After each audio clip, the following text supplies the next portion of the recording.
Ma'am, you need to move. Now.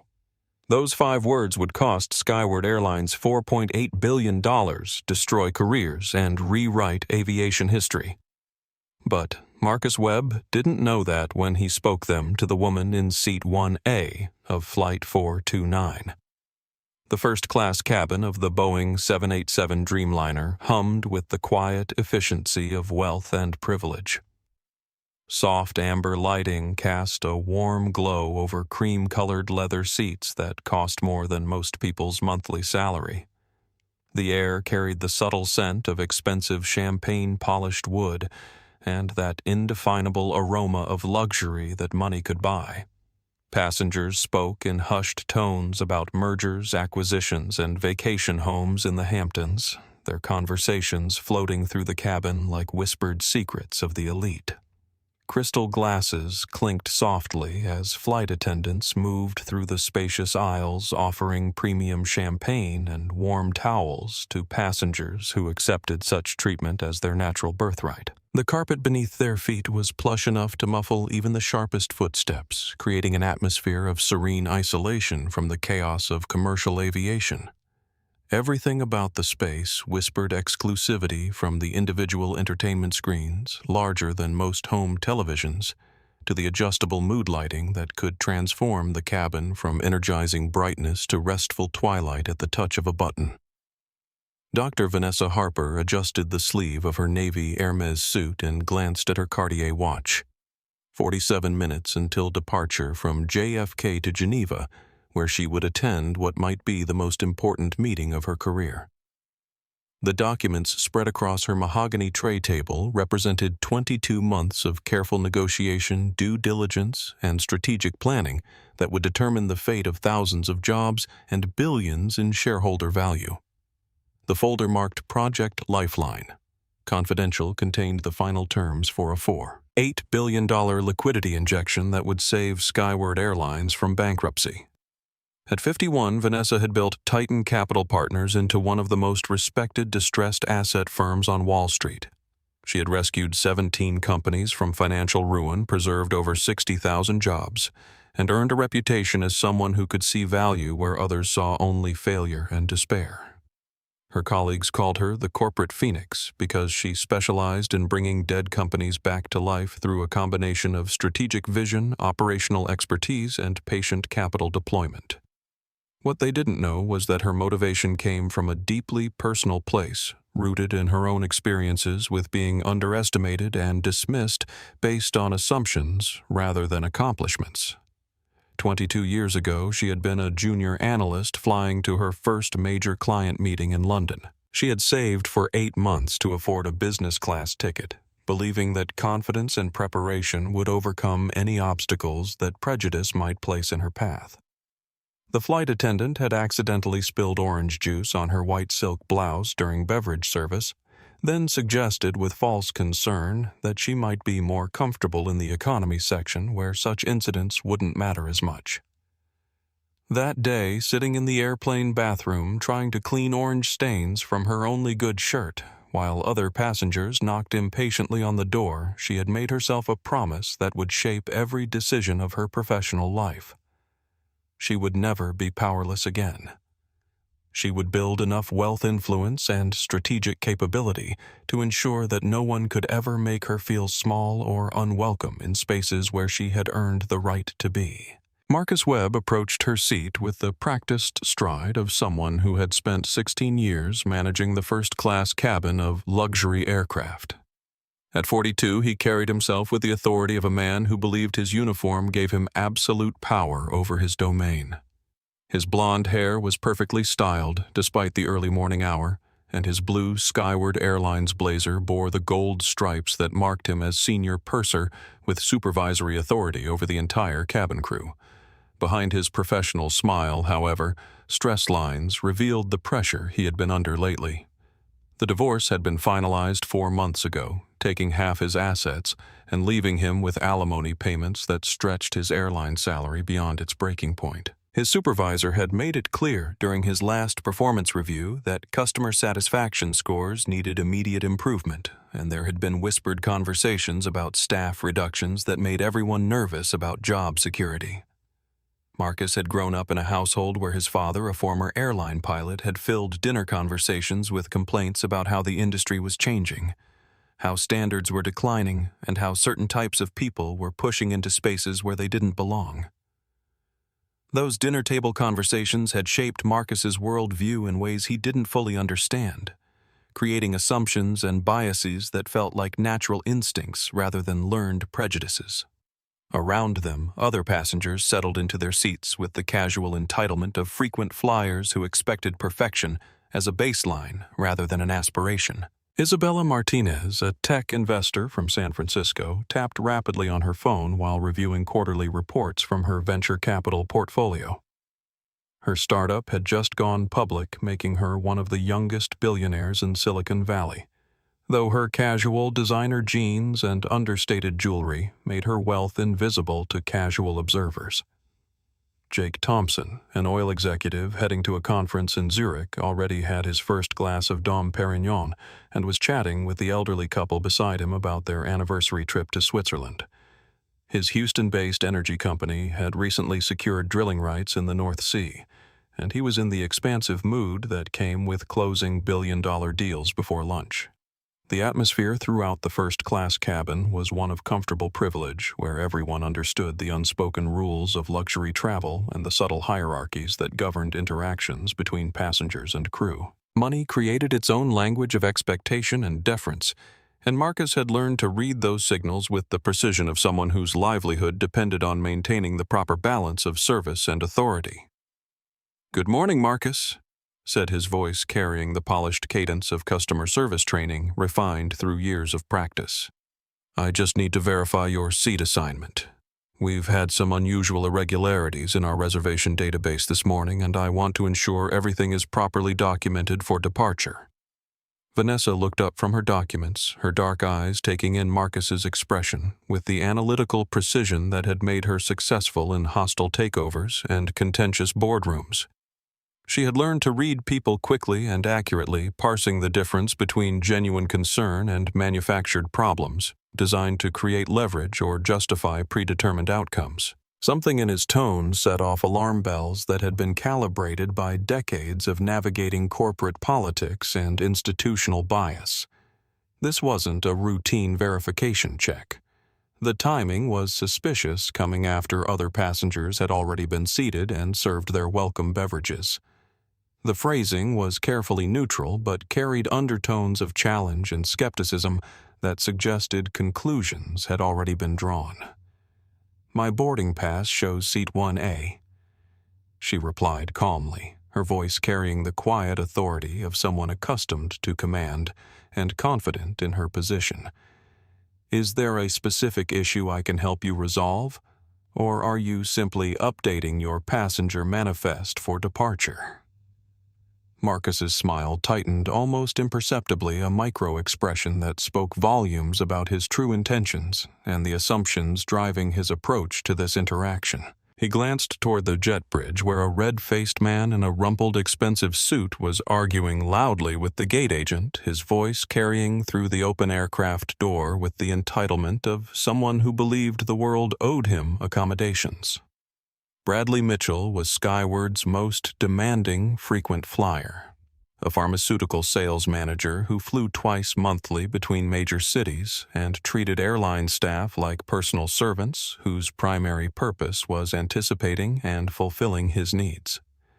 His company's travel budget exceeded $2 million annually, making him exactly the type of premium customer that airlines prioritized during irregular operations and capacity constraints. "Well, you see, we have a developing situation with one of our most elite premium members," Marcus explained, his tone suggesting that this should somehow make perfect sense to any reasonable passenger. "Sometimes our reservation software allows overbooking in premium cabins, and we need to accommodate our most loyal customers first according to their priority status and company policies." The words hung in the air like a challenge, and Vanessa felt the familiar tightening in her chest that came with recognition of a pattern she had encountered countless times throughout her career. This wasn't about overbooking or system errors or operational irregularities. This was about power privilege and the assumptions that came with both, wrapped in the language of corporate policy, to provide cover for decisions driven by bias rather than logic. She had experienced this dance before in boardrooms and conference calls, though never with such high stakes surrounding the outcome. The irony wasn't lost on her that she was being challenged by an employee of a company whose very survival depended on her signature on documents that lay open on the tray table between them. "I'm going to need to see your identification and confirmation of your elite status with Skyward Airlines." Marcus continued, his voice taking on a harder edge as he sensed what he interpreted as resistance to his legitimate authority. His hand moved to the tablet at his side, though he made no move to actually check any computerized systems that might verify or contradict his claims about reservation irregularities. The request was phrased as routine procedure, but Vanessa recognized the underlying dynamic at work.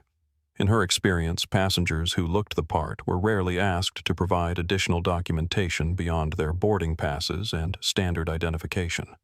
The selective application of verification procedures was a classic example of how institutional bias operated through seemingly neutral policies that were enforced differently, based on assumptions about who belonged in premium spaces. Vanessa reached into her purse a butter-soft leather bag that cost more than Marcus's monthly salary, and withdrew her wallet with deliberate calm. "Here's my driver's license and my Skyward Platinum Elite card," she said evenly, placing both items on the armrest between them with the confidence of someone whose documentation was unquestionably valid. "As you can see, everything is properly in order for this reservation." Marcus glanced at the documents without really examining them. His mind already made up about the outcome of this interaction regardless of what the physical evidence might indicate. The platinum card meant nothing to him beyond its symbolic value. In his experience, anyone could achieve elite status these days if they knew the right people complained loudly enough to customer service or exploited promotional opportunities that weren't intended for their demographic group. What mattered to Marcus was maintaining what he perceived as the natural order of things, ensuring that the right people occupied the right spaces according to hierarchies that felt as fundamental as natural laws. His father had taught him that airlines were one of the last places where standards and traditions still meant something, where people understood their place and respected the authority of those charged with maintaining proper operations. "Well, the issue isn't necessarily your current status level," Marcus said, his customer service mask beginning to slip slightly to reveal something uglier and more honest underneath. "It's about our operational priorities and passenger accommodation protocols during irregular situations. Mr. Mitchell has been delayed from an earlier flight due to weather issues, and company policy requires us to accommodate Elite Plus members before standard Elite cardholders." From her seat across the aisle, Isabella Martinez looked up from her phone, her expression growing concerned as she recognized the tone and direction of the conversation. As someone who frequently faced assumptions and challenges about her qualifications and belonging in executive spaces, she could sense the undercurrents of what was happening with an accuracy born from similar experiences. Isabella had built her venture capital firm from nothing, overcoming skepticism and bias at every level of the tech industry. She had been questioned, challenged, and underestimated in conference rooms from Palo Alto to Manhattan, and she recognized the familiar rhythm of someone being asked to prove their right to occupy space they had legitimately purchased and earned.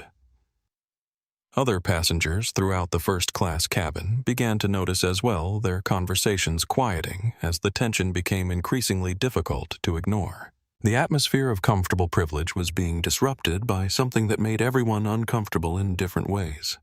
Some passengers looked embarrassed and avoided eye contact, while others appeared curious, as if they were watching an interesting drama performed for their entertainment.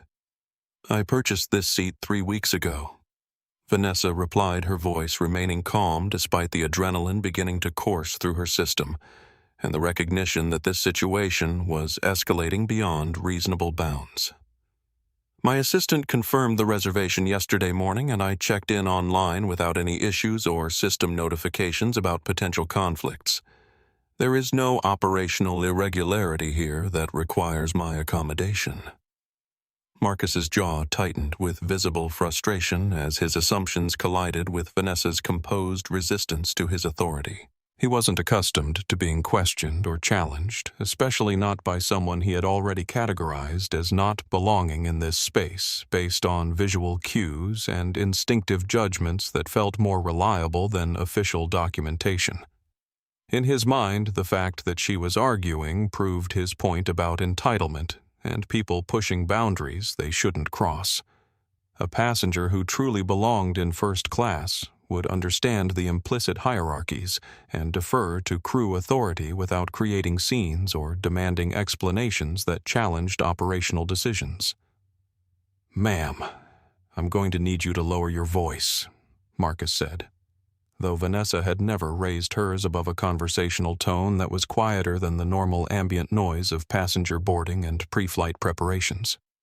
"You're creating a disturbance that's making other passengers uncomfortable, and that's grounds for removal from the aircraft according to federal aviation regulations."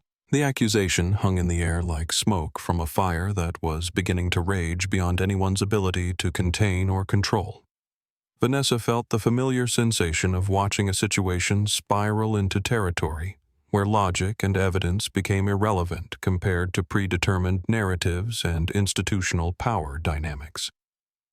Isabella Martinez leaned forward in her seat, unable to remain silent as she watched what appeared to be a clear case of discriminatory treatment unfolding in real time. "Excuse me, but I don't think this is necessary or appropriate," she said, her voice carrying the confidence of someone accustomed to speaking up in corporate environments where intimidation was often used to silence dissent. "She has valid documentation and hasn't done anything that could reasonably be characterized as disruptive or inappropriate." Marcus turned toward Isabella with a flash of anger that revealed how much her intervention had disrupted his sense of control over the situation. "Ma'am, this doesn't concern you," he snapped with barely concealed irritation. "Please return to your own affairs and preparation for departure, or you may find yourself facing similar accommodation issues that require resolution before takeoff."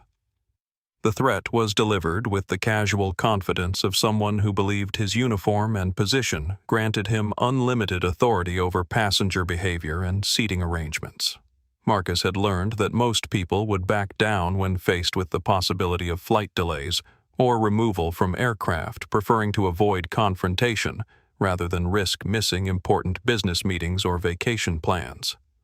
But Isabella had built her career by refusing to back down from bullies and institutional pressure, whether in Silicon Valley boardrooms or first-class airline cabins.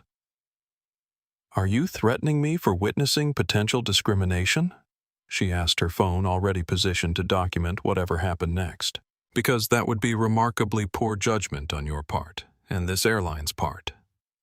The cabin fell increasingly silent as more passengers turned their attention to the confrontation that was clearly escalating beyond normal customer service interactions. Jake Thompson put down his champagne glass and watched with the analytical attention of someone who had witnessed corporate crises unfold in real time. The elderly couple beside him whispered nervously to each other in German, their anniversary celebration temporarily forgotten as they processed the tension around them.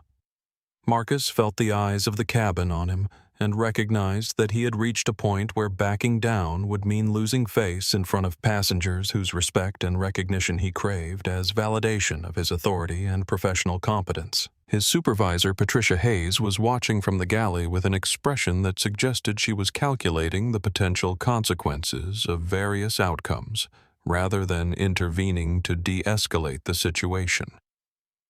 "Now, I'm offering you a very generous solution to resolve this operational issue." Marcus continued, his voice carrying a finality that suggested he considered his patience exhausted and his authority challenged beyond reasonable limits. "We have an excellent seat available in our premium economy section, and I can arrange for a full refund of your upgrade fee plus a travel voucher for future flights as compensation for the inconvenience." The offer was presented as magnanimous customer service, but everyone in the cabin understood it as an ultimatum designed to provide cover for a predetermined outcome. Vanessa felt the weight of decades of similar moments pressing down on her shoulders like a familiar burden that never seemed to get lighter despite her success and accomplishments. She thought about the girl she had been 22 years ago, sitting in that airplane bathroom with orange juice stains on her white shirt, promising herself that she would never be powerless again.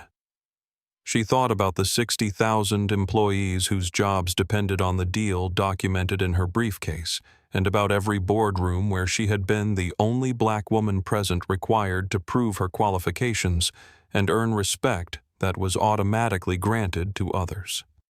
She thought about every meeting where she had been asked to validate her expertise, every conference where someone had assumed she was an assistant rather than an executive, and every moment when someone had looked at her and seen not her accomplishments but only their own assumptions and prejudices reflected back at them. "I will not be moving," Vanessa said quietly, but her words carried the force of absolute certainty that came from decades of fighting for space and respect in environments designed to exclude her.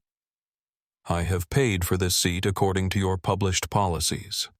I am qualified to occupy this seat based on my elite status and reservation confirmation, and I will be remaining in this seat for the duration of this flight to Geneva." The declaration created a moment of absolute silence in the first-class cabin, broken only by the hum of air conditioning systems and the distant sounds of ground crew preparing the aircraft for departure. Passengers who had been pretending not to listen now turned openly to watch the confrontation unfold, some looking uncomfortable, and others appearing curious about how such an unusual situation would ultimately be resolved. Marcus felt the challenge to his authority like a physical blow, and in that moment his pride and prejudice pushed him toward a decision that would change the trajectory of his life and the future of his company. He looked around the cabin at the faces watching him, seeing judgment and expectation in their eyes, and made the choice that would trigger one of the most expensive mistakes in corporate aviation history. "Fine," he said, his voice carrying a finality that made several passengers sit up straighter in their seats. "If you won't cooperate voluntarily with reasonable crew instructions, then we'll need to resolve this situation through proper channels and federal aviation protocols." He turned toward the galley where Patricia Hayes was still watching with an expression of calculated neutrality. "Patricia, please contact airport security immediately. We have an uncooperative passenger who is refusing to comply with crew instructions and may need to be removed from the aircraft before we can proceed with departure procedures." The request for security echoed through the first-class cabin like a gunshot, and Vanessa felt time slow as the full implications of the moment crystallized around her with perfect clarity. This was no longer about seat assignments or customer service disputes or operational irregularities. This had become something much larger and infinitely more dangerous, a moment that would reveal the true character of everyone involved and determine the future of thousands of lives. Isabella Martinez immediately reached for her phone and began recording her movements, deliberate and professional, as she captured every word and gesture for documentation that might prove crucial in the aftermath of whatever was about to unfold. "I'm documenting this entire interaction," she announced clearly, her voice carrying to every corner of the cabin. "Everyone should witness what's happening here because this is discrimination in real time and it needs to be recorded for accountability purposes." Marcus dismissed her with a wave of his hand, his focus entirely consumed by what he perceived as a victory over someone who had challenged his legitimate authority. "Ma'am, recording is not permitted without consent from crew members and may violate federal aviation security protocols," he said, though his understanding of actual regulations was limited and colored by his desire to control the narrative of what was happening. "Neither is discrimination," Isabella replied without lowering her phone. "And I'm pretty sure removing paying passengers based on racial bias violates significantly more serious federal laws than documenting it for evidence purposes." Two Port Authority officers appeared at the jet bridge entrance, their presence immediately changing the dynamics of the situation in ways that made everyone more aware of the potential consequences and legal implications of what was unfolding. Sergeant Maria Rodriguez was a 15-year veteran who had handled every conceivable type of airline dispute, and Officer David Johnson had learned to approach these calls with careful attention to witness statements and documentary evidence. They moved down the aisle with the measured pace of professionals who understood the weight of their authority and the importance of gathering accurate information before taking any irreversible actions that might later prove inappropriate or legally problematic. "What's the situation here?" Sergeant Rodriguez asked, her voice neutral but commanding as she looked between Marcus, who was practically vibrating with nervous energy and defensive justifications, and Vanessa, who sat calmly in her seat with the bearing of someone completely at peace with her position and confident in her rights. "We have a passenger who refuses to comply with legitimate crew instructions," Marcus said quickly, his words tumbling over each other in his eagerness to control the narrative and present his version of events before anyone else could offer alternative perspectives. "She's claimed a seat that needs to be reassigned to accommodate operational priorities, and when I offered her reasonable alternative arrangements, she became belligerent and started making threats toward crew members." The lies rolled off Marcus's tongue with the smooth ease of someone who had convinced himself they were true through repetition and self-justification. In his mind, any resistance to his authority constituted belligerence, and any assertion of passenger rights represented a threat to proper crew operations and aircraft safety. "Is that accurate?" Ma'am, Sergeant Rodriguez asked, turning to Vanessa with the professional courtesy she showed all passengers until given concrete reasons to do otherwise. Her tone suggested she was already skeptical of Marcus's characterization, based on years of experience dealing with airline personnel, who sometimes allowed personal biases to color their interpretation of passenger behavior. "Officer, my name is Dr. Vanessa Harper," she replied, her voice carrying the calm authority of someone accustomed to high-pressure situations where precision and composure could determine outcomes worth billions of dollars. "I purchased Seat 1A 3 weeks ago, confirmed my reservation yesterday morning, and checked in online without any system notifications about conflicts or irregularities. I have my boarding pass identification and confirmation emails readily available for your review." She handed her documents to Sergeant Rodriguez with the confidence of someone whose paperwork was unquestionably valid and whose legal position was absolutely solid. "I have not raised my voice, made any threats toward crew members, or done anything other than exercise my contractual right to occupy a seat I legally purchased according to this airline's published terms and conditions." Sergeant Rodriguez examined the documents carefully, while Officer Johnson took detailed notes about the passenger statements and crew claims. The boarding pass was legitimate. The identification matched, and the confirmation emails showed a clear paper trail of valid reservation and payment processing that contradicted any claims about irregular bookings or accommodation conflicts. Isabella Martinez leaned forward from her seat across the aisle, her phone continuing to capture every word and gesture of the interaction. "She's telling the absolute truth," she called out from her position. "I've been watching this entire interaction from the beginning. She has been completely polite and professional throughout, while the flight attendant has been aggressive, accusatory, and increasingly inappropriate in his demands and justifications." Marcus's face flushed red with anger and embarrassment as he realized the situation was spinning beyond his control in ways he hadn't anticipated. The presence of witnesses with recording devices and the neutral stance of security officers made him feel cornered and defensive rather than vindicated in his authority.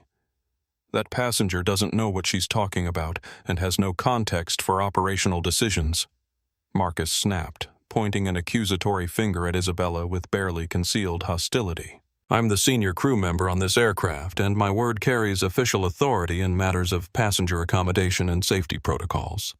But Vanessa was already reaching into her purse to retrieve her phone, her movements deliberate and precise as she prepared to set in motion events that would reshape the aviation industry and destroy the company whose uniform Marcus wore with such misplaced pride. She scrolled through her contacts until she found the name she needed, then began typing a message that would trigger consequences none of them could imagine in their worst nightmares. Nathan Pierce had been her business partner for 9 years, and she had never sent him an emergency protocol activation outside of practice drills and theoretical scenarios. The message was brief but devastating in its implications. Execute Thunderbolt protocol immediately. Full liquidation and acquisition authorization. Code Dignity -429. They chose destruction over dignity. She pressed send and placed the phone on her armrest, looking up at the officers with serene acceptance of what was about to happen and complete confidence in the justice of her position. The financial weapons she had just activated would turn Marcus's discrimination into the most expensive customer service failure in corporate history. Officers, I want to be very clear about something that everyone in this cabin should understand.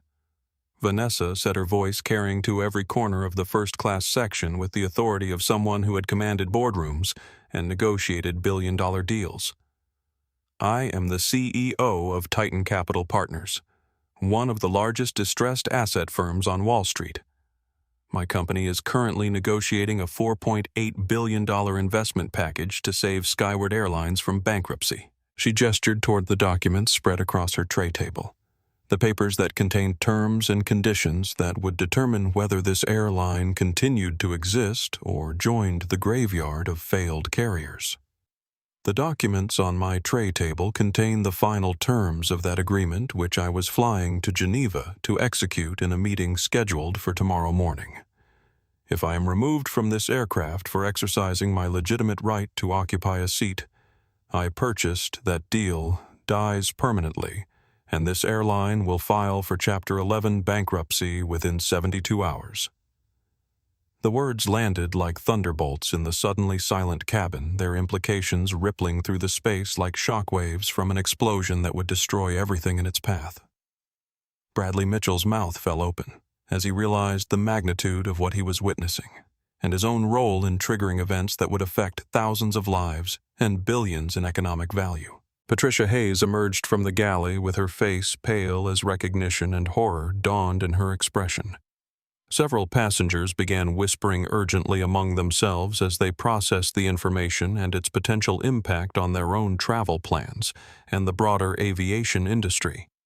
Jake Thompson immediately reached for his phone to contact his broker, realizing that he might be witnessing the real-time collapse of a major airline and the investment opportunities that would emerge from such destruction. The elderly German couple clutched each other's hands as they tried to understand what was happening around their anniversary celebration.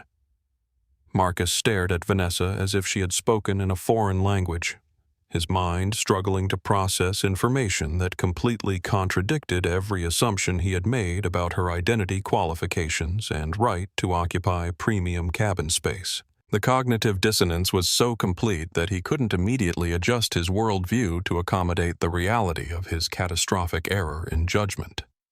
But rather than backing down or acknowledging his mistake, Marcus's pride and deeply ingrained prejudice pushed him toward the precipice of absolute disaster. The revelation of Vanessa's identity and the stakes involved should have triggered immediate apologies and desperate attempts to salvage the situation before it became irreversible. Instead, Marcus doubled down on his position with the stubborn certainty of someone whose worldview couldn't accommodate evidence that contradicted his fundamental assumptions about social hierarchies and racial dynamics. "I don't care if you claim to be the Queen of England," Marcus snarled, his mask of professional courtesy finally falling away completely to reveal the ugly prejudice that had been driving his actions from the beginning. "You don't make threats on my aircraft or use intimidation tactics to avoid the consequences of non-compliance with crew instructions." He turned to the security officers with the desperate confidence of someone making a final stand against forces he couldn't understand or control. "Officers, I want this woman removed immediately from the aircraft. She's clearly unstable and making wild, unsubstantiated claims to avoid accountability for her disruptive behavior and refusal to cooperate with legitimate operational requirements." Sergeant Rodriguez looked between the documents in her hand, the obvious wealth and professional composure of the woman claiming to be a major CEO, and the increasingly agitated flight attendant who seemed determined to escalate the situation beyond all reasonable bounds. Every instinct developed through years of corporate disputes told her that Marcus was making a catastrophic mistake that would have consequences far beyond this single incident, Mr. Webb, she said carefully, using Marcus's name from his uniform identification tag. Are you absolutely certain you want to proceed with removing this passenger? She has presented valid documentation, hasn't violated any federal aviation regulations, and her claims about her identity can be easily verified through basic internet searches or corporate directories. Marcus looked around the cabin at the faces watching him with mixtures of fascination, horror, and disbelief. He saw judgment and expectation in their eyes, along with the understanding that this moment would define not just his career, but his entire identity and legacy within the aviation industry. He thought about his supervisor's warnings about customer satisfaction scores and performance metrics.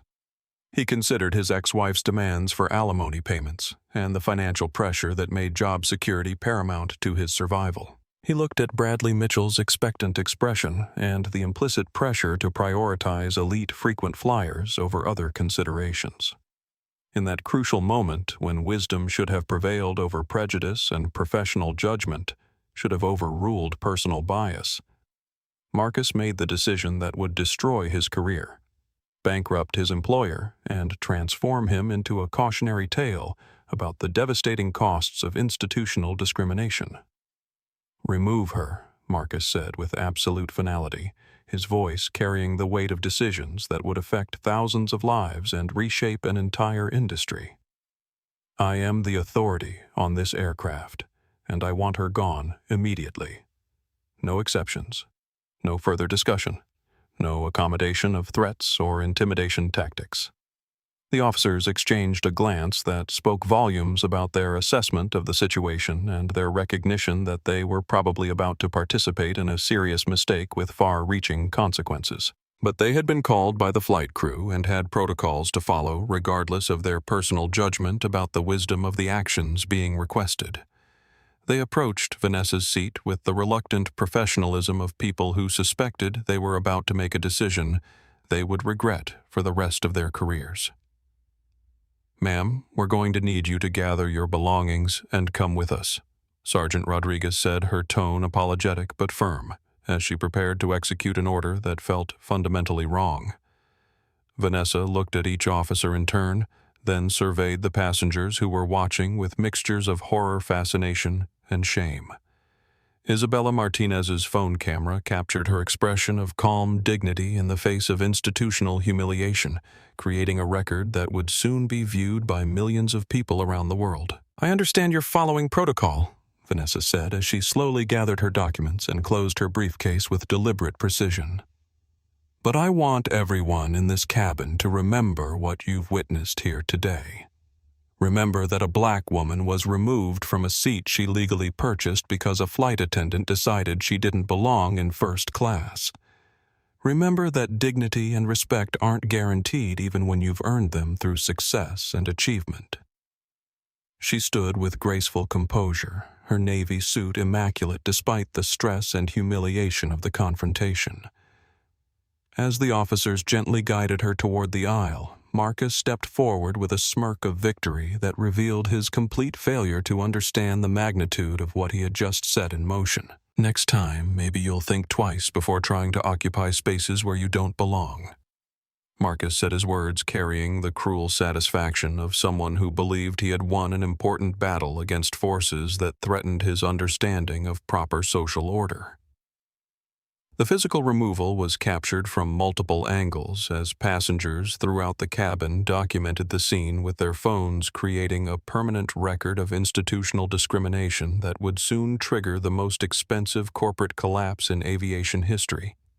Nathan Pierce was dreaming about quarterly earnings projections when his phone exploded to life at 11:47 p.m. Eastern Time, the emergency ringtone cutting through his Manhattan penthouse like a fire alarm designed to wake the dead. As Vanessa's business partner and the chief operating officer of Titan Capital Partners, Nathan had handled corporate crises before.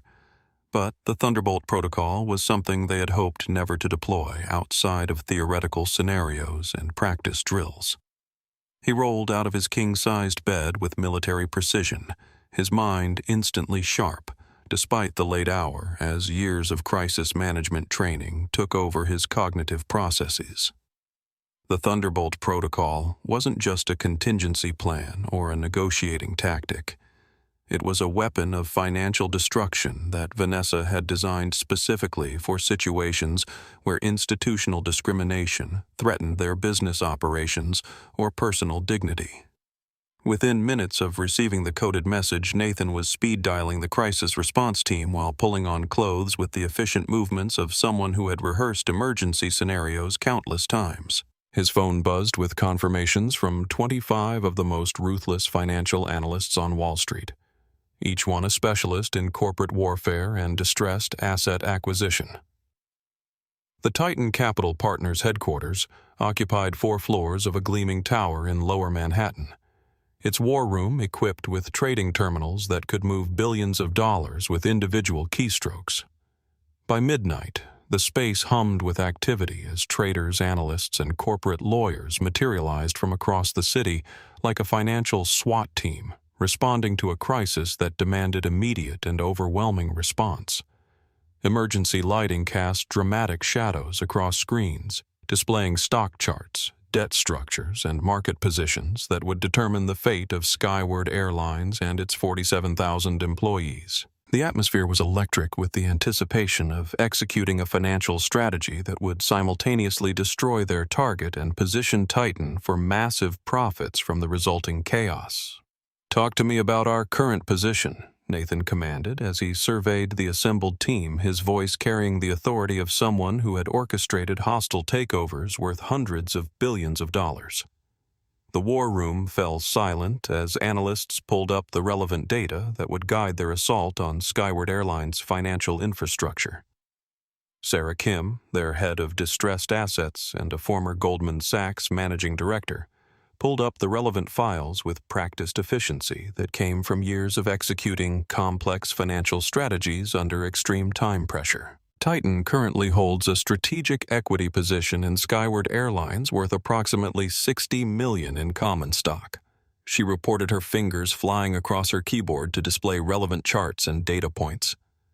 But the real leverage comes from the $4.8 billion liquidity facility we've been negotiating for the past 22 months.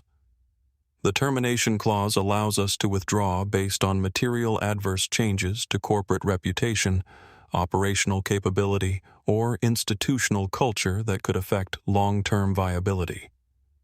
Nathan nodded grimly as the devastating implications of their strategy became clear to everyone in the room. Vanessa had spent months studying Skyward's financial vulnerabilities, building the investment package that would save them, while simultaneously creating the perfect weapon to destroy them if they chose discrimination over dignity. "What's their current debt structure?" Nathan asked, though he already knew the answer would reveal catastrophic exposure to exactly the type of financial assault they were about to launch. "They're leveraged beyond any reasonable safety margin," answered Marcus Rodriguez, their bond specialist and former Moody's senior analyst. $8.2 billion in senior secured debt with JP Morgan Chase and Goldman Sachs, plus another $4 billion in unsecured bonds currently trading at junk levels due to previous credit downgrades and industry headwinds. He pulled up additional screens showing the intricate web of financial obligations that would collapse like dominoes once Titan withdrew their support. The covenant structure includes cross-default provisions that automatically trigger if they lose their primary liquidity facility or fail to maintain minimum cash reserves for more than 72 consecutive hours. The pieces of Vanessa's revenge were falling into place with mathematical precision that would have impressed Sun Tzu himself.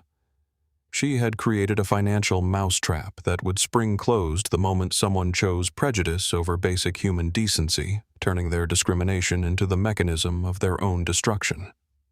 "Execute the termination letters immediately," Nathan ordered, his voice cutting through the war room like a blade designed for corporate throats.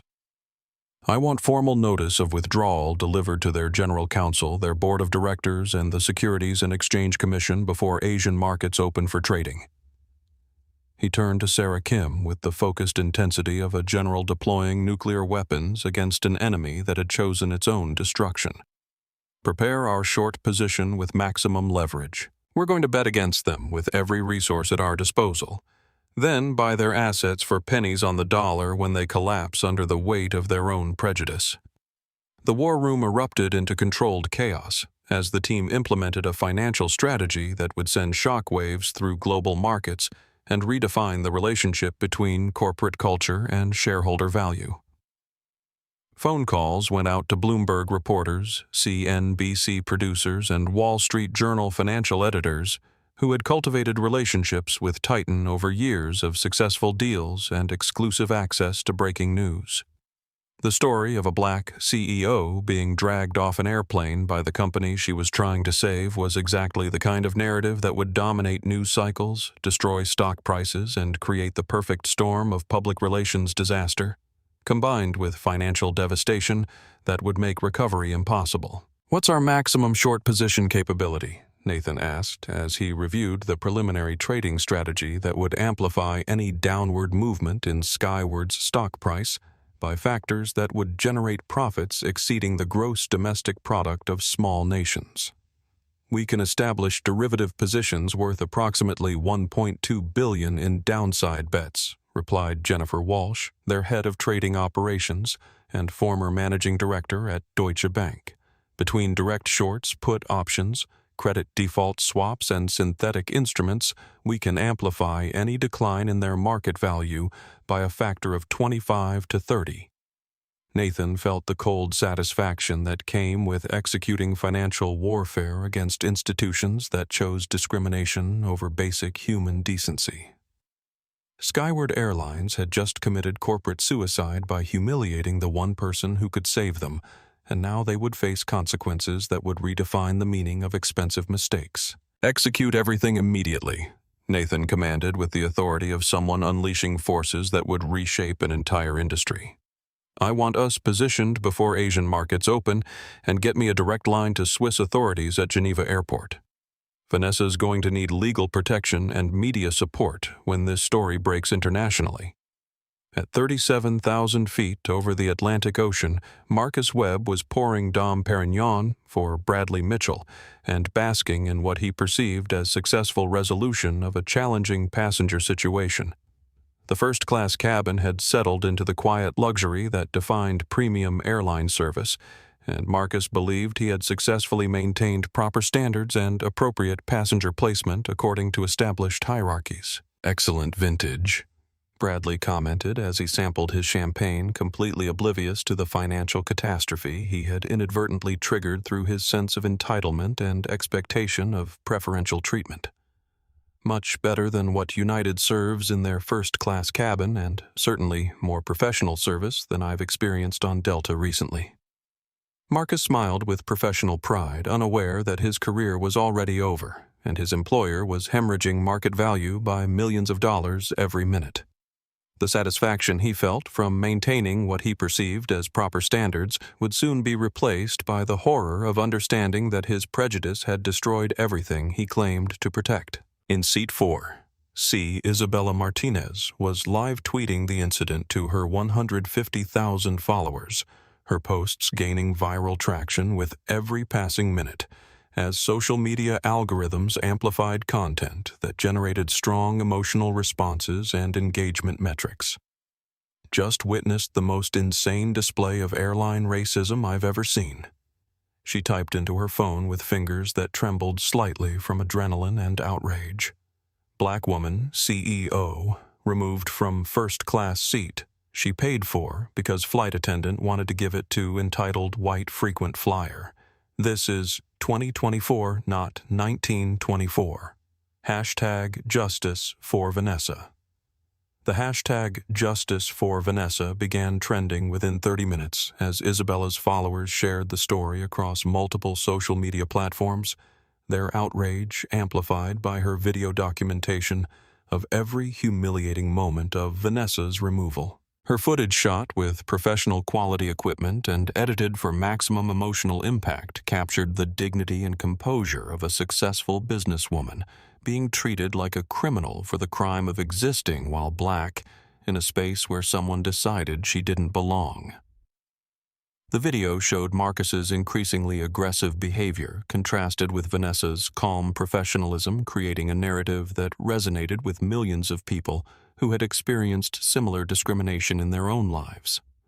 Comments poured in from viewers sharing their own stories of being questioned, challenged, or removed from spaces where they had every right to be, turning individual humiliation into a collective movement for accountability and justice.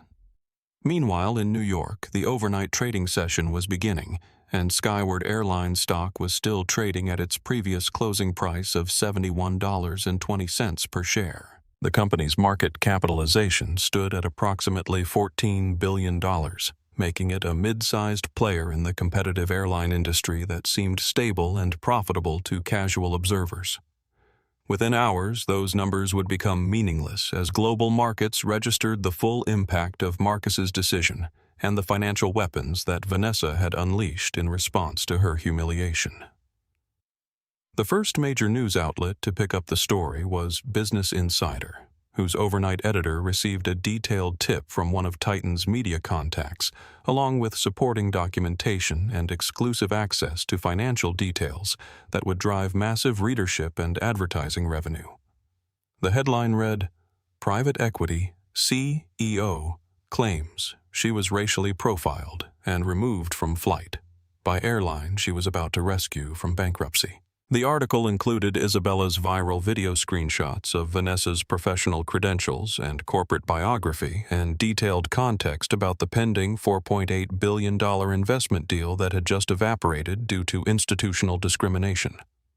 European markets opened to immediate chaos as international investors processed the implications of the story and began dumping their positions in Skyward Airline stock before the damage could spread to their broader portfolios. The stock began falling in London, trading, dropping from $71.20 to $58.40, as institutional investors sought to minimize their exposure to what was clearly becoming a public relations and financial disaster of unprecedented proportions. Back on Flight 429. The aircraft's Wi-Fi connection was straining under the load of passengers frantically checking social media feeds and news websites as word of the incident spread across the internet faster than the plane could cross the Atlantic Ocean. Those with strong enough internet connections were watching in real time as their airline's stock price collapsed, while others remained blissfully unaware of the financial earthquake occurring beneath their luxury cabin service. Marcus continued his beverage service rounds, chatting pleasantly with passengers about weather conditions and arrival times, while maintaining the professional demeanor that had served him well throughout his 16-year career in aviation.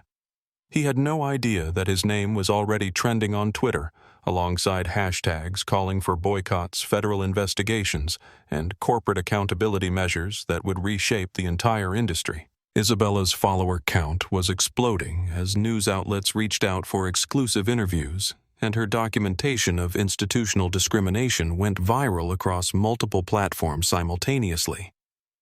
CNN, MS, NBC, and Fox Business were all scrambling to book her for live television appearances to discuss what she had witnessed and its broader implications for corporate culture and racial justice in America. The story had every element that media producers craved: corporate misconduct captured on video, clear racial dynamics, dramatic financial consequences, and a compelling narrative of justice versus institutional power that would generate massive audience engagement and social media discussion. "This is so much bigger than just one incident or one flight attendant," Isabella typed in a follow-up thread that would be shared thousands of times within hours. "This is about how people of color are treated in spaces where they've earned the right to be through success and achievement. Dr. Vanessa Harper is literally one of the most successful CEOs on Wall Street, and she was treated like a criminal for the crime of existing while black and first class. Pre-market trading in New York showed Skyward Airlines opening down 38% at $44.15, as institutional investors began massive sell-offs before regular trading sessions could even begin. The company's credit default swaps financial instruments that essentially allowed investors to bet on corporate bankruptcy were spiking as traders recognized the existential threat facing the airline and positioned themselves to profit from its collapse. In Chicago, Victor Hayes, the CEO of Skyward Airlines, was awakened by his head of investor relations at 4:23 a.m. Central Time with a panicked phone call that would end his career and destroy his legacy in the aviation industry. The conversation delivered news that would transform him from respected industry leader to cautionary tale about the devastating costs of enabling institutional discrimination. Victor, we have a catastrophic situation developing. Jennifer Torres said, her voice tight with barely controlled panic as she tried to process the magnitude of what was unfolding. The Harper deal is dead, our stock is in free fall, and we're trending on social media for all the wrong reasons. You need to see the video evidence immediately, and we need to convene an emergency board meeting within the hour. The Skyward Airlines headquarters building in downtown Chicago had never witnessed anything like the crisis that erupted in its executive conference room at dawn. Victor Hayes stood at the head of a mahogany table surrounded by the debris of his company's reputation laptop screens displaying plummeting stock prices, smartphones buzzing with calls from panicked board members, and printed copies of news articles that painted his airline as a symbol of institutional racism and corporate arrogance. How in hell did this happen? Victor demanded, his voice echoing off glass walls that offered a panoramic view of the city where his career was about to end in spectacular fashion. At 59, he had spent his entire professional life in aviation, working his way up from operations manager to CEO through careful political maneuvering, conservative fiscal management, and what he had believed was sound judgment about corporate culture and employee standards. Nothing in his 4 decades of industry experience had prepared him for this type of reputational catastrophe, where social media could transform a single incident into global news within hours and destroy shareholder value faster than market crashes or terrorist attacks. The traditional crisis management playbooks were useless against viral videos and hashtag movements that operated beyond corporate control or media management strategies. Rebecca Torres, the head of public relations and a veteran of multiple airline crises, looked exhausted despite the early hour as she tried to process the magnitude of the disaster unfolding around them. She had been fielding calls from hostile reporters since 3 a.m., each conversation more aggressive than the last, as journalists sensed blood in the water and corporate vulnerability that would drive massive readership and career advancement opportunities. The video has 18 million views across all platforms, and climbing exponentially, she reported with the hollow voice of someone watching her professional reputation collapse in real time. Every major news outlet is covering the story. Social media influencers are calling for boycotts, and the narrative is completely beyond our ability to control or influence through traditional public relations strategies. She pulled up additional screens showing the viral spread of Isabella Martinez's documentation, which had been professionally edited and packaged for maximum emotional impact. CNN is running the story as their lead segment. MSNBC has scheduled a prime-time special investigation, and Fox Business is framing it as corporate accountability and shareholder protection. We're being attacked from every political angle simultaneously. The financial implications were becoming clearer as pre-market trading approached the opening of regular sessions where circuit breakers and trading halts would be the only things preventing complete collapse. Victor's personal wealth largely tied up in company stock, and options had already declined by $40 million overnight, and the losses were accelerating with each passing hour. What about the Harper deal? Victor asked, though he already suspected the answer would confirm his worst fears about the company's immediate survival prospects. The $4.8 billion liquidity injection had been their lifeline, the one financial instrument standing between Skyward Airlines and Chapter 11. bankruptcy proceedings that would destroy shareholder value and eliminate thousands of jobs. David Chen, the chief financial officer and former Goldman Sachs managing director, pulled up the termination letter that had arrived via secure email at 5:47 a.m. Eastern Time.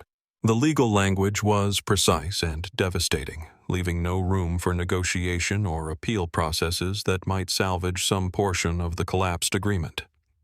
Nathan Pierce sent formal notice of withdrawal citing material adverse changes to corporate reputation, operational integrity, and institutional culture that make the investment untenable from a fiduciary standpoint. He explained with the clinical precision of someone delivering terminal medical diagnoses. The contract gives Titan unilateral termination rights, and they've exercised them with immediate effect. We have 72 hours to find alternative financing, or we'll be in default on our senior debt facilities. The magnitude of Marcus Webb's mistake was becoming clear to everyone in the room as they processed the cascading consequences of removing Dr. Vanessa Harper from Flight 429.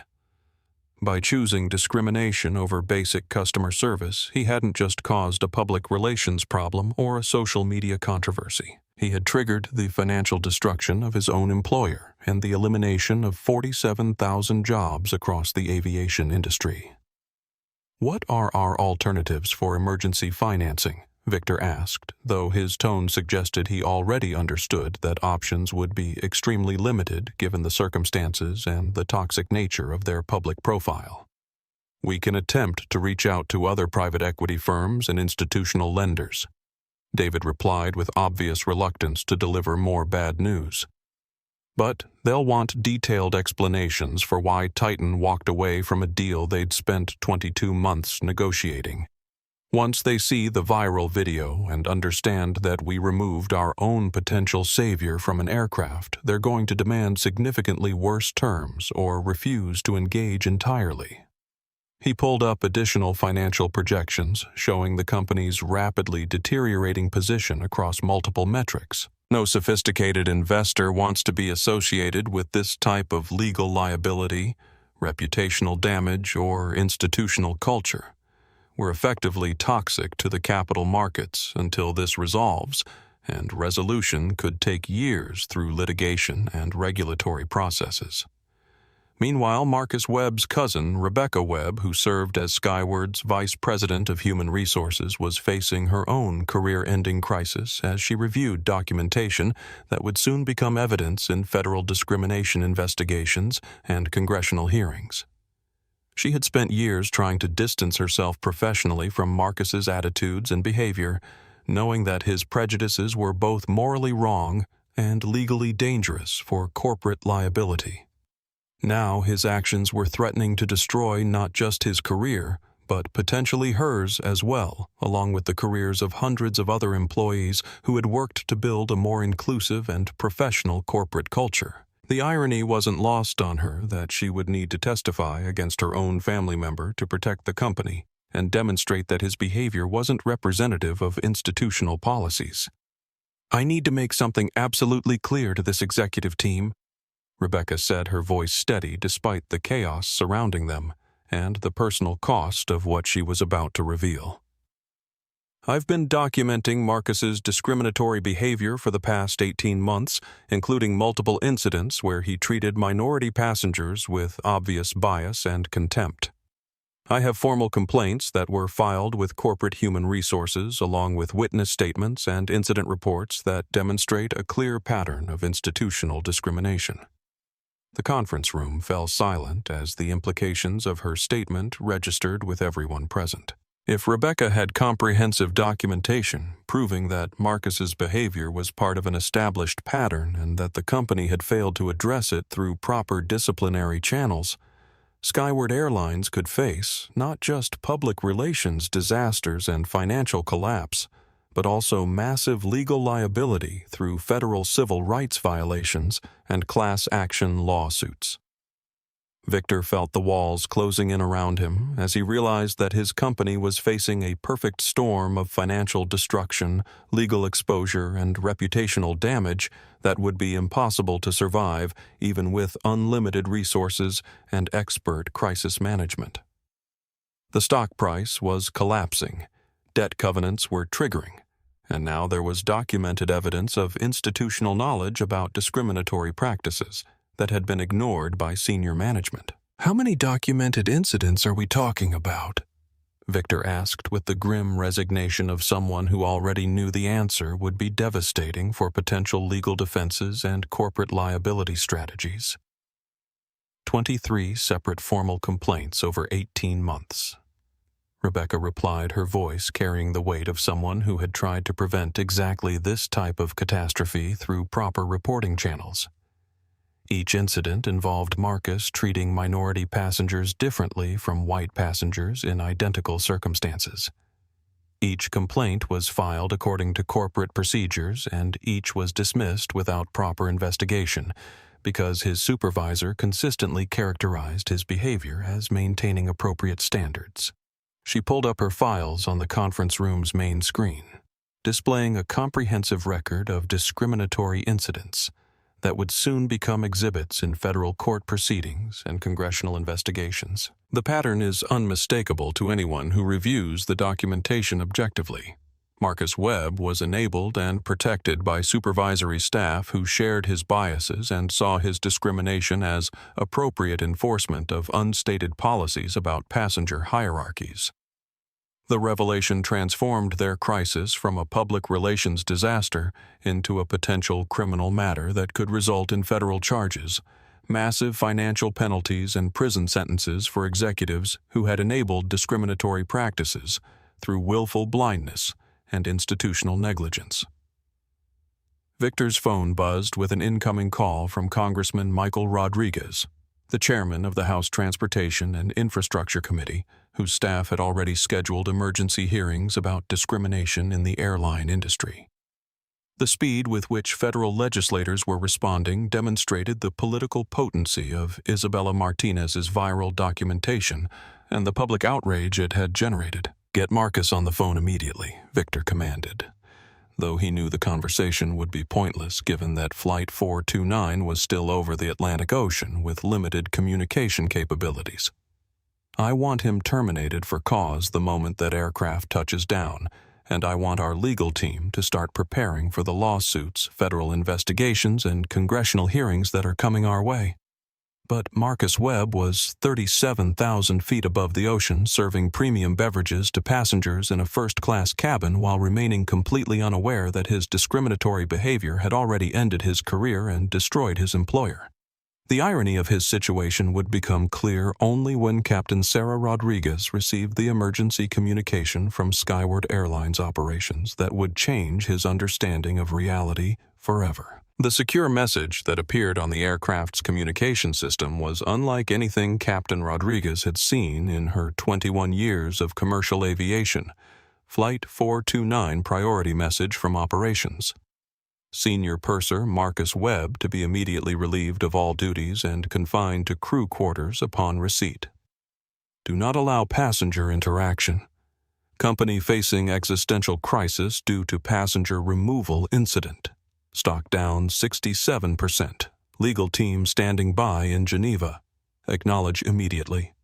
Captain Rodriguez read the message 3 times before the full implications registered in her mind, and she realized that Marcus's removal of a passenger had triggered something far beyond a typical customer service complaint or social media controversy. She immediately summoned Marcus to the cockpit with the grim knowledge that she was about to deliver news that would destroy his understanding of his own actions and their consequences. The narrow corridor leading to the flight deck had never felt more confined as Marcus approached with obvious confusion about why he was being called away from his service duties during a critical phase of the flight. His expression shifted from professional confidence to bewilderment as he read Captain Rodriguez's stern demeanor and recognized that something significant had changed during the hours since takeoff. "Marcus, you need to read this immediately," Captain Rodriguez said, handing him the printed communication with the solemnity of someone delivering a terminal medical diagnosis. She watched his face transform from confusion to horror to desperate disbelief as the words registered in his consciousness, and he began to understand the magnitude of his catastrophic error in judgment. The federal bankruptcy court in Delaware was packed with lawyers, financial analysts, and journalists as Judge Patricia Morrison reviewed the emergency filings that would determine the fate of Skyward Airlines and its 47,000 employees. The proceedings were being live-streamed to financial markets around the world, where traders waited for official confirmation of what everyone already knew, that discrimination had destroyed a major corporation in less than 24 hours. The court has reviewed the asset purchase agreement submitted by Titan Capital Partners. Judge Morrison announced her voice carrying the weight of decisions that would reshape an entire industry and affect thousands of families across the globe. The proposal to acquire Skyward Airlines' operational assets for $850 million represents the highest and best offer received during our expedited bidding process. Nathan Pierce sat at the plaintiff's table, surrounded by contracts and financial documents that represented the most successful corporate acquisition in Titan's history. They weren't simply buying an airline. They were purchasing the opportunity to rebuild corporate culture from the ground up and demonstrate that dignity could be profitable when properly implemented as a business strategy. The acquiring entity, Apex Airways, has committed to maintaining employment for all operational staff who meet revised standards for customer service and cultural competency. Judge Morrison continued reading from the comprehensive restructuring plan that Vanessa had developed during her flight to Geneva. However, all senior management positions associated with discriminatory practices will be terminated immediately, and the corporate entity known as Skyward Airlines will cease to exist at midnight tonight. Victor Hayes watched from the gallery as his life's work was officially declared dead and sold for parts to the woman whose removal from Flight 429 had triggered the entire catastrophe. The airline he had spent 3 decades building was being dismantled, because 15 minutes of discrimination had been captured on video and broadcast to the world, creating consequences that no crisis management strategy could have prevented or minimized. The efficiency of the bankruptcy proceedings was stunning in its finality. Within 6 hours, ownership of 162 aircraft gate slots at 57 airports and maintenance facilities across North America had transferred from Skyward Airlines to Apex Airways. The legal transformation was complete, but the cultural rebuilding was just beginning under Vanessa's comprehensive vision for institutional change. Apex Airways represented a fundamental reimagining of airline customer service, where every employee would complete bias awareness education, conflict de-escalation training, and cultural competency certification before interacting with passengers. The policies that Marcus had exploited to justify his discrimination were being replaced with rigid standards that prioritized passenger dignity above all other operational considerations. "We're not just changing procedures or updating training manuals," Vanessa explained to the team of executives assembled in Apex Airways' temporary headquarters in Manhattan. "We're transforming the fundamental assumptions that guide how we treat people who choose to fly with us.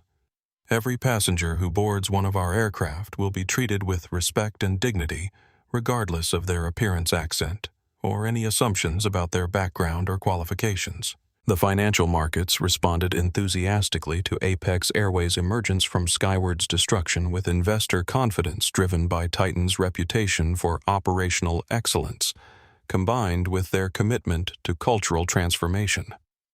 The new company's stock price opened at $42 per share and climbed steadily, as analysts recognized the competitive advantages that would come from eliminating discrimination as a business practice. Meanwhile, Marcus Webb remained stranded in Geneva, his attempts to secure employment or even basic transportation home repeatedly frustrated by his newfound international notoriety as a symbol of workplace discrimination and corporate arrogance. Swiss authorities had been professional but clear that his tourist visa status made him ineligible for most social services, while his terminated employment status meant that Skyward's corporate credit cards and travel arrangements were no longer valid. He had managed to find temporary accommodation in a homeless shelter sharing dormitory-style housing with refugees and migrant workers who ironically showed him more kindness and compassion than he had ever demonstrated toward passengers who didn't meet his arbitrary standards for first-class treatment. The experience of powerlessness and dependence on others' charity was teaching him lessons about humility that 16 years of airline authority had never provided. The contrast between his current situation and Vanessa's triumphant transformation of his former employer was stark and intentional. While he struggled to afford basic meals and transportation, she was rebuilding an entire industry around principles of dignity and respect that his behavior had violated so dramatically. 6 months after Marcus Webb removed Dr. Vanessa Harper from Flight 429, Apex Airways was preparing for its inaugural flight on the same JFK to Geneva route where the original incident had occurred. The symbolism was powerful and deliberate, demonstrating how spaces once marked by discrimination could be transformed into examples of corporate excellence and human dignity. The new aircraft livery featured a striking phoenix design in gold and silver, with the company motto, "Dignity in Flight," prominently displayed on the fuselage in multiple languages. The interior had been completely redesigned to eliminate the visual hierarchies that had enabled Marcus's assumptions about passenger worthiness, creating a more egalitarian atmosphere throughout all service classes, while maintaining the luxury standards that premium travelers expected. Vanessa stood in the jet bridge looking through windows at the gleaming aircraft that represented everything Skyward Airlines could have been if they had chosen dignity over discrimination. The passenger manifest for Apex Airways Flight 001 told a story of transformation and hope that would inspire similar changes throughout the aviation industry. The first-class cabin was occupied not by corporate executives or wealthy, frequent flyers, but by scholarship recipients from Vanessa's newly established Dignity and Travel Foundation. Teachers, nurses, social workers, and community organizers who had never experienced luxury air travel were about to discover what it felt like to be treated as valued guests rather than potential problems requiring surveillance and control. Among them was Maya Rodriguez, a 16-year-old Latina student from Detroit who had earned a full scholarship to study aerospace engineering at an international program in Geneva. Maya's presence on the flight was particularly meaningful to Vanessa, who saw in the teenager's bright eyes and nervous excitement a reflection of her own journey from humble beginnings to corporate leadership and social impact. Dr. Harper Maya said, as Vanessa paused beside her seat during the boarding process, "I can't believe I'm actually here. My mother worked 3 jobs just to buy me appropriate clothes for the scholarship interview, and now I'm flying first class to Switzerland to start my dream education." Vanessa felt tears threatening as she looked at Maya's face and remembered her own first international flight decades earlier when she had been so nervous about belonging in elite spaces and so determined to prove herself worthy of opportunities that others took for granted. "You earned this opportunity through your intelligence, hard work, and dedication," Vanessa replied softly, her voice carrying the weight of personal experience and hard-won wisdom. "Never let anyone make you feel like you don't deserve to be exactly where you are, because you've already proven that you belong anywhere your talents and efforts can take you." The true victory wasn't Marcus's professional destruction or even the billions earned through Apex Airways' success. It was Maya Rodriguez's text message from Geneva, sent 6 months after that transformative first flight. "Dr. Harper, I'm designing aircraft cabin configurations that eliminate visual hierarchies between service classes. My professors say it's revolutionary, but I just call it making everyone feel like they belong in first class. Thank you for showing me that dignity isn't negotiable." That message represented everything Vanessa had fought to achieve. One girl's humiliation had become one teenager's inspiration, proving that courage could create transformation when channeled through strategic action and unwavering principles. 73 airlines across 6 continents had implemented Apex Protocol's comprehensive anti-bias training programs inspired by Flight 429's aftermath. Vanessa's 90 seconds of humiliation had generated 73 million moments of dignified treatment for future travelers, demonstrating that individual courage could reshape entire industries when amplified by moral clarity and financial leverage. The ripple effects continued expanding. Maya's innovative cabin designs were being adopted by major aircraft manufacturers. Isabella Martinez had become a leading voice in corporate accountability journalism. Even some former Skyward employees retrained under Apex's new standards had become advocates for dignified customer service throughout the aviation industry. Marcus Webb, now working night shifts at a Newark cargo facility, carried the weight of understanding that his prejudice had eliminated 47,000 jobs, while simultaneously creating better opportunities for millions of travelers who would never experience the discrimination he had inflicted. His personal downfall was complete, but the positive transformation it had triggered would continue long after his name was forgotten. Sometimes the most expensive mistake isn't financial.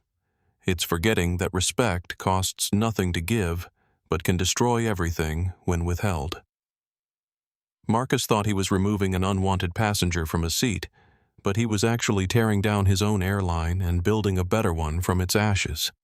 If this story of justice, transformation, and the power of dignity inspired you, hit that like button and subscribe to our channel for more incredible stories where accountability matters and character counts. Share this video with someone who needs to hear it, because these conversations are how we build a world where everyone belongs wherever they've earned the right to be. What would you have done in Dr. Harper's position when faced with such blatant discrimination? Drop your thoughts in the comments below, and let's keep this important discussion going. Remember to ring that notification bell so you never miss our latest uploads, and thank you for being part of a community that believes in justice, dignity, and the power of standing up for what's right.